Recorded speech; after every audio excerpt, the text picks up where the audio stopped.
Hey addicts, welcome back to another comic review. This time we're going to be talking about Image Comics' Tokyo Ghost. Yeah, I have to catch myself every time from saying Tokyo Ghoul because it's not Tokyo Ghoul, even though there is only a couple letters off. Now this is the very first volume of this story. It's called The Atomic Garden, in case you're wanting to pick this up. I believe there is already 3 or 4. This whole story might be done by now, but I just have the first volume and that's what we're going to be mainly focusing on. If you don't know, Tokyo Ghost is I would say a cyberpunk story. It kind of bounces back in this volume between Los Angeles and Tokyo. Our main protagonists are Led Dent, who also goes by Teddy, for reasons that I may get into in just a moment. And then we also have his partner slash love interest, Debbie Decay.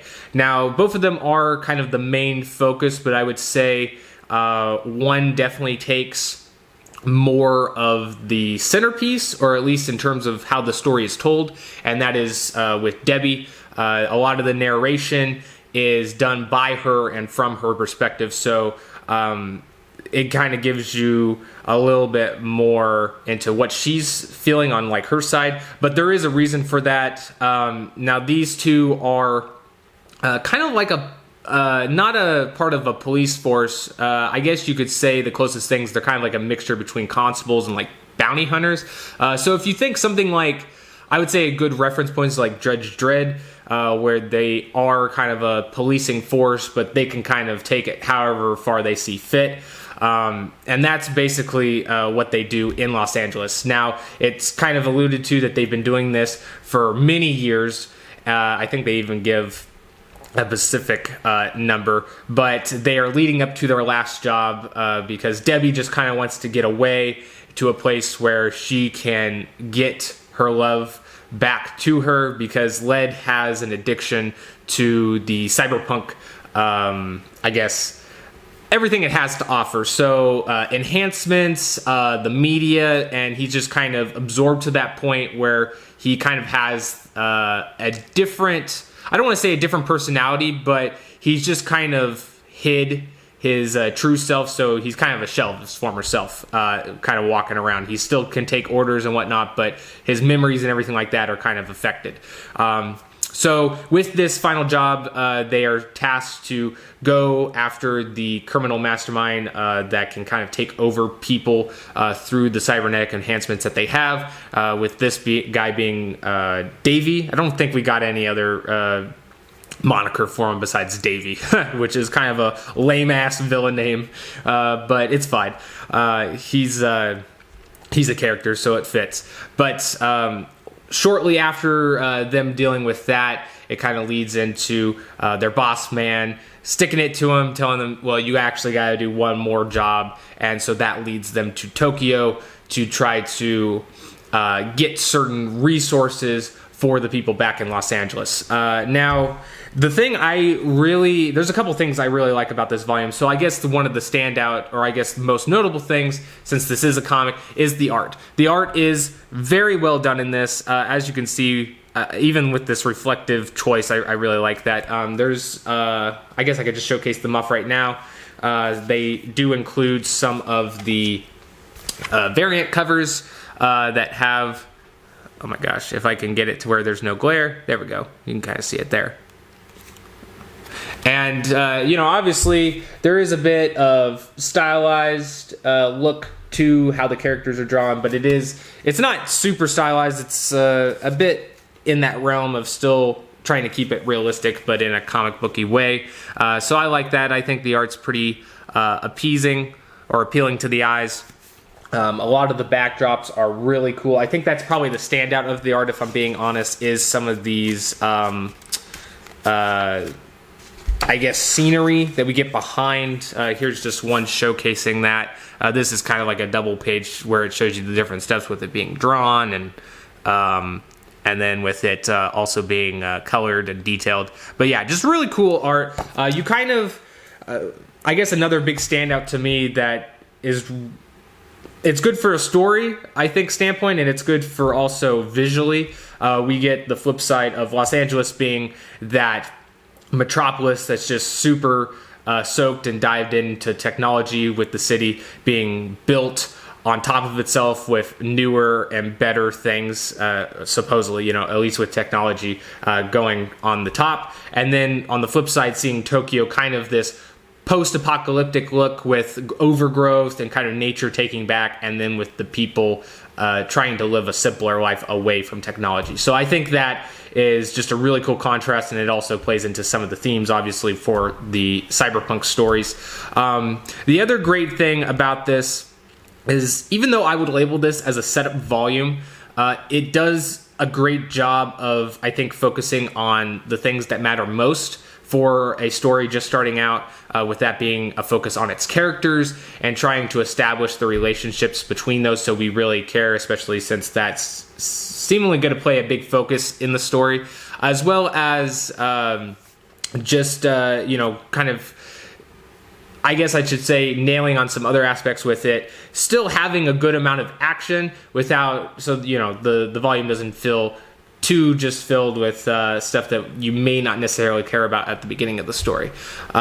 There's again, like even at the very beginning, there's a big action sequence that details, which I guess it's not really a con, but just something that you should be aware of, is the very first issue, since it is focused more on that action and just kind of showcasing what kind of story this is probably going to be. There isn't really any touch on the characters, so it does lead it to be a little bit more generic looking at the front of the volume. But I think once you get past that first issue, it really starts to dive into some of the things that, like I mentioned before, that really lead it to be a little bit more potential heavy, or just excited to see what comes next. Now, I did mention the focus on characters, and that is something that I won't go into too much detail because this isn't a recap and this isn't like necessarily a spoiler review. So I want to leave some stuff in there for the readers that haven't gotten a chance to actually pick up the volume. But I really do like the dynamic between Debbie and Led. I think the motivations, like the different sides of motivations that they have, and then with obviously the different weaknesses that they have, I think it really pairs well with the world that they're set in, and also probably the story going forward. Now, I will say, outside of their dynamic, there is a few things in the story that is a bit predictable or kind of more on the generic side, and I don't want to fault it for this first volume because, like I said, it's establishing a new world. There's a lot of things, because it focuses on these handful of characters specifically. There isn't much yet to allude of the world being more of a unique. It's kind of just that, clear-cut staple of what you would expect from like a 2099 Los Angeles set in a cyberpunk world, So on that front, it's a little bit weak. There is some things, some like story beats, or like, I guess I should say, fates of certain characters that you'll probably see coming.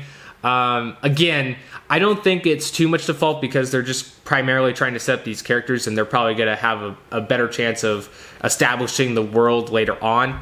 But I think it's something worth mentioning because that is something I'm going to be looking for or testing in the next volumes. But there was another point I was wanting to make there, but it eludes me now. So yeah, whatever. I'll just move on. So I guess the only other thing I can really say is still really enjoyed it. I'm looking forward to the next issue. I would give this a worth it. There's definitely some things that I think in the next volume they're going to be able to expound upon, really build off of. This first volume really does feel like almost like a prelude or like a prequel in a sense to the main story. So I'm really hyped to see where it might take it, because I don't think, even though we're going to follow, again, diving into the extension of these characters' relationships, probably carrying over some of the themes they touch on in this, there is a lot that can change. Now, the Tokyo side, kind of Eastern-inspired things, I think going forward, it doesn't look like it'll be as heavy as it is in here, but I think in terms of what you can incorporate in a character design, maybe certain aspects about a character, I think they'll definitely do, because it's kind of alluding that Tokyo Ghost is a person, and we saw how that persona of that person came to be in this volume. So just to kind of word it in a way that doesn't lead it too spoilery. But the other thing I will label as a highlight here is that for a comic, a lot of comics I don't think really highlight or really capitalize on its medium with you being able to tell a lot of story and still tell it, like you can focus on the stuff that matters, but you can still cover a lot of ground.